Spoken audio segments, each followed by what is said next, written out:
Tieto prázdniny sú za trest. Taká normálka, nie? No v Chorvátsku tak to nebolo. Bolo chladnejšie? Ale viete, kde bolo toto leto najlepšie? Hoci kde není ona. V Grécku, teda v Turecku. Tak kde teda? Čo ja viem, už si ani nepamätám, kde všade som bola. A vy sa kam chystáte? Na Senecké jazera. Zodvihni to. Skúšal si pozrieť jej polohu? Vidíš, pravda? Zase je doma, určite sa spí. Však je 12:30. Kľud, ona šla spať len o 4:00. To jak vieš? No facetimeovali sme spolu asi 3 hodiny. Toto leto sa nič nedieje. Strašná nuda. A to za chvíľku bude zasa škola. Čaute, no dáme tie arkády? Vidíš? Konečne dobrý nápad.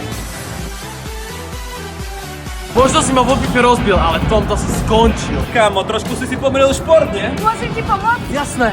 Hej, to není fér. Som nevedel, že potrebuješ podvádzať. Žiak prekoná učiteľa. Zdravíčko, dobrý deň. Pardon, Nevšimli sme si vás a ja som taký neviditeľný. tak jednu hru. Ale však tu už máme predsa za sebou. Keby len jednu. Bude to všetko? Láska, vyhráš mi tú píšak.